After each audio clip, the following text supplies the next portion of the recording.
Welcome to the Popish Plot. I'm Nate. I'm Jessica. And I'm Mike. Today we are here with another Tale of the Saints. Yes. Multiple people over the last few weeks have said they wanted more episodes on either the liturgical calendar, Love the it. saint of the day, Love it. or mystics. No question. Liturgical calendar or are we finally getting around to making the liturgical calendar? We are not making the calendar yet. I don't have a calendar that's not in use for actual kitchen things.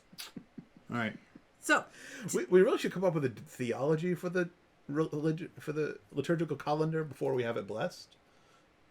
Yeah, I mean, we have to work out what exactly each this is. rule means something. I don't know. We're not going to work it out in real time. Yes. So anyway, today we're talking about today's saint, who is also one we have mentioned in other episodes. So 'Cause he's people might awesome. be like, wait, we randomly mentioned him and kind of just carried on. So now people can hear more about him. Well, again, as part of our knowledge of churchy stuff and religious purposes, we just kind of make references to saints that you may not have heard of. I mean, if you didn't know who the patron saint of astronauts is, what are you doing with your time? Yeah. If you didn't know what a stylite was, dude, what are you even doing? I love Do stylites. you even Catholic? I love stylites. So, who is this saint that we've oft mentioned, whose feast would be celebrated today if today was not a Sunday? Saint Joseph of Cupertino, Love that guy. the famous levitating saint. Or it's more fun to say, flying. Levitating's more accurate, but it's more fun to say flying. I like the But we'll idea get to of the that. myths that people wouldn't tie a rope on him and used him like a kite. Well, I prefer to think like a balloon. Like a little kid is walking around. I did say we'd get to that, but okay, sure. Alright. So anyway, he was born June 17th in 1603 in... Cupertino, Terra di Otranto, Kingdom of Naples. So Otranto's in fairly southern Italy. It's on the Adriatic side. Yes, and this was in the time during which what we know of as the nation of Italy was in fact a whole bunch of minor kingdoms. Well, I mean, that persisted until 1860. Yeah, but most people don't realize that. I know. They know that it was at some point. They just don't realize it went as far as it lasted as long as it did. I from history, I remember it being a lot later when Italy didn't change its government every 5 years. Well, that's still going on, so. Ish. Anyway, and he died September 18th, 1663. So he was at 60. And In Osimo, March of the Papal States. Nice. Yes. Not a tremendously long life, but not a tremendously short life. his attributes are His habit, of course. He was a and monk. floating. Pretty much every picture of him, you'll see him floating. If you see a dude in a habit floating, it's probably him. Okay. Sometimes his arms are out. This like, really makes me want to see a statue of Saint Joseph of Cupertino.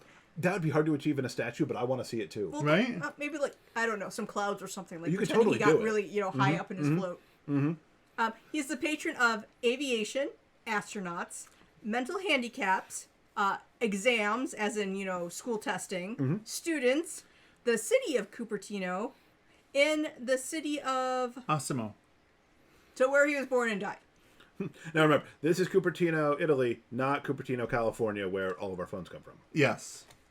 And he was a mystic, a shoemaker's apprentice, a cappuccino for a hot minute, a lay brother, a Franciscan, and eventually a priest.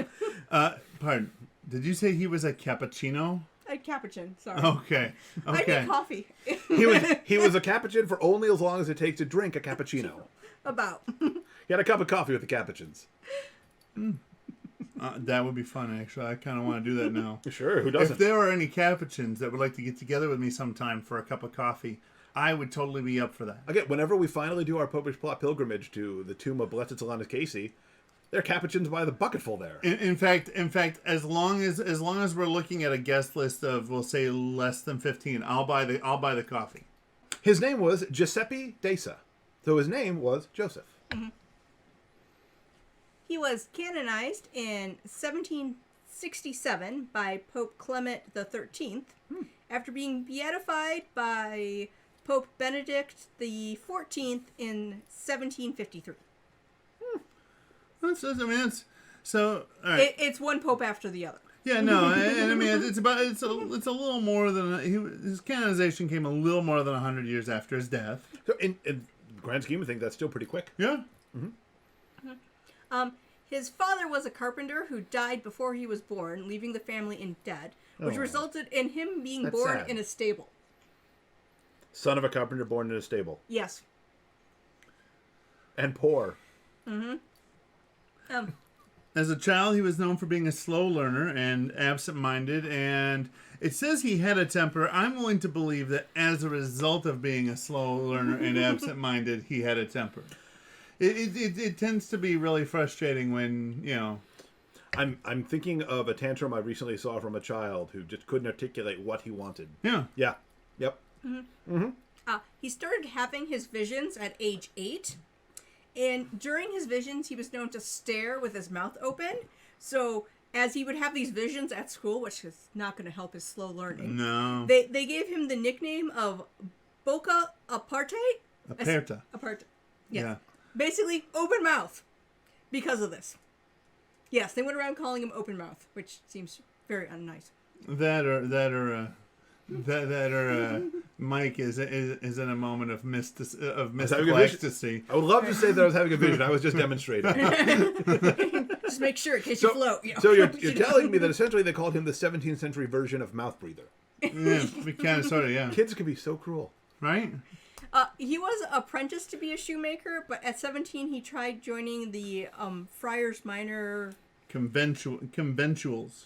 Now, some sources say that he left being apprentice. Some sources say he was kicked out of being an apprentice. But in any case, Well, I mean, let's say he's In fairness, he's at his bench and he has one of his visions like. in fairness, What are you from doing? what I've heard of the way that you apprenticed to be a shoemaker, I mean that's just really quite rough. And if you're not really made for that, you're not going to get there. Because basically, as I understand it, what they did was they went and they grabbed the tools needed and the supplies needed and said, "Make a shoe." And Well- then when you inevitably failed at making a shoe, they then went and showed you where you went wrong. And essentially, repeat. The School of Hard Knocks. Yeah. Interesting. and also shoemaking is very complicated. I watch a YouTuber who does it sometimes. It's complicated. Anyway, Cord waning, man. Cord waning. the friars turned him down due to his lack of education. Sure. So, The one thing a Franciscan is allowed to own is a ton of books. Yeah. so then he tried a different order. He's going to join the Capuchins as a lay brother. And he lasted 8 months. 8 months. This one, did we say? No, but just turned down. Okay. Yeah, they didn't let him set foot They in the didn't door. even let him stick around. The other huh? ones let him stay, but after 8 months of him constantly not working because of his visions, or absentmindedly not doing what he's supposed to do, or there's some stories that like he constantly broke the dishes when they had him cleaning dishes and stuff. But eventually, they're like, "You can go now." Now, here I just want to stick up for these guys for just a minute. It's entirely possible that they weren't being mean, but like, well, dude, what are you even doing? No, you're not contributing to the community at all. All you do is stand around open mouth. You stand there gape-jawed, and It's you're washing dishes, and you got a plate in your hand, and you're just standing there all slack-jawed and staring off into space. Yeah, it's like, God love you, brother, but we're barely hanging on here. We can't just have you doing nothing. Yes. Yeah, so- because it's hard to know who's a mystic and who's a layabout. He could have just looked like a really lazy dude. It really is. So, for a while, at age 18, he returned home, which his mother did not like. However, he eventually got the He lived in the basement and played his stereo really loud. he eventually got the Franciscan convent nearby him to let him in, not as a monk, but as a layman working in the stables, There you go. which he had expert knowledge on, having been born in one, I assume. Wow, I was born in a hospital. Doesn't make me a doctor.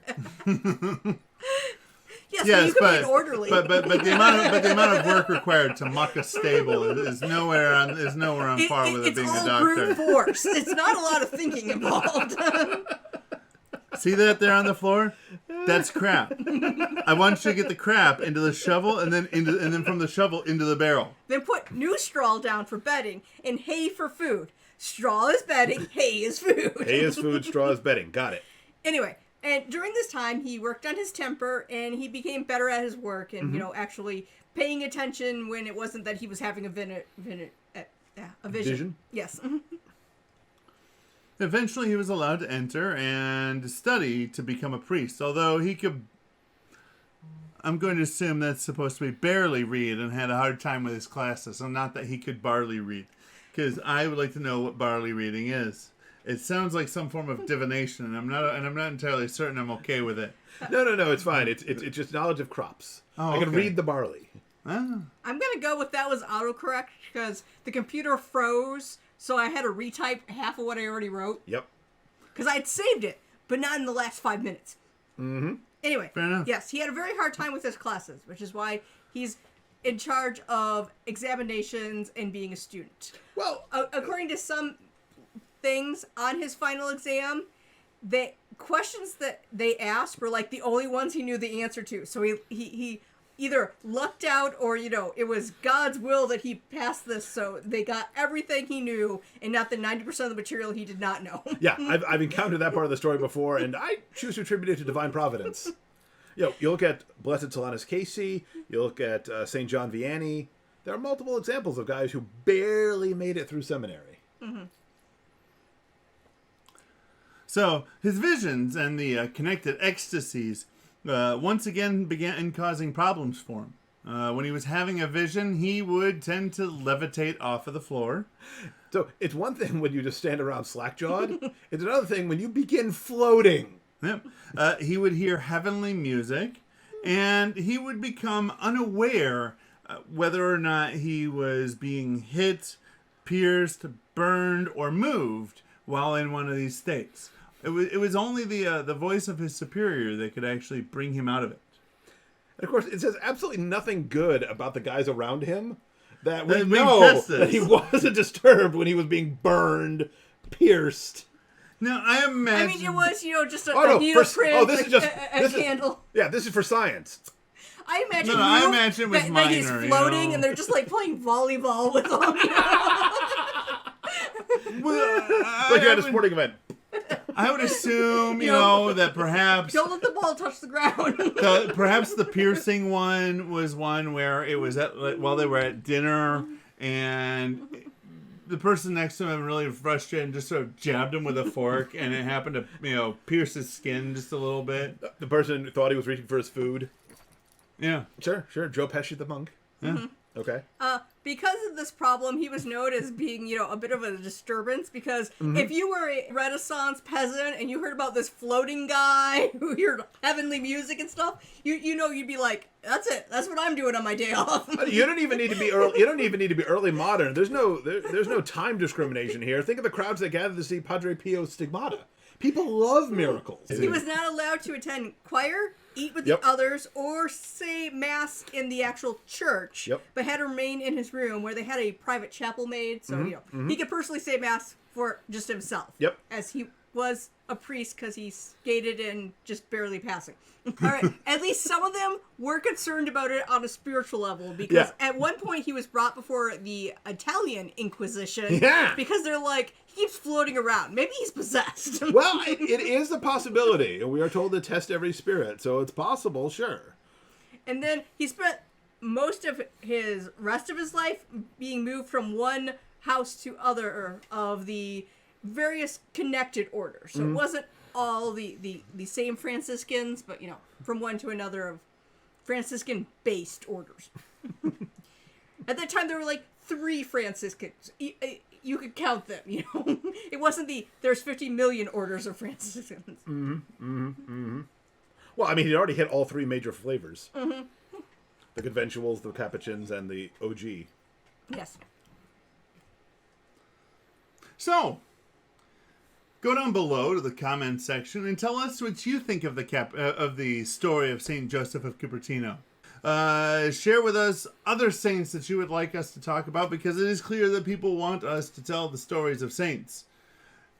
Or, go down below and tell us something that we didn't talk about that you'd like us to discuss. Maybe you you'd want more donkeys in the story. Maybe- I'm sure there were donkeys involved. maybe you'd like our thoughts on whether or not aliens can be baptized, or what colonies on Mars mean for the new heaven and earth after the end of time. Nate, Jess, and Mike's mysterious world. Yes. Well, I'm just saying, he's I mean, in charge it'll be a of lesser astronauts, mysterious world, but So space questions are valid because Totally valid. astronauts. The answer is Joseph of Cupertino or the Bishop of Orlando. while you're down there, go and hit the like button, the subscribe button, and the bell next to that, so you'll get notified when new episodes come out. And until next time, remember to live your faith Love your faith. and Share that love. And always tie down your floating loved ones. But seriously, It's just good sense. look. Use that knot like used for the balloons on the kids. You know, you can loosen it up, but it's not going anywhere. If God gives you lemons, you make lemonade.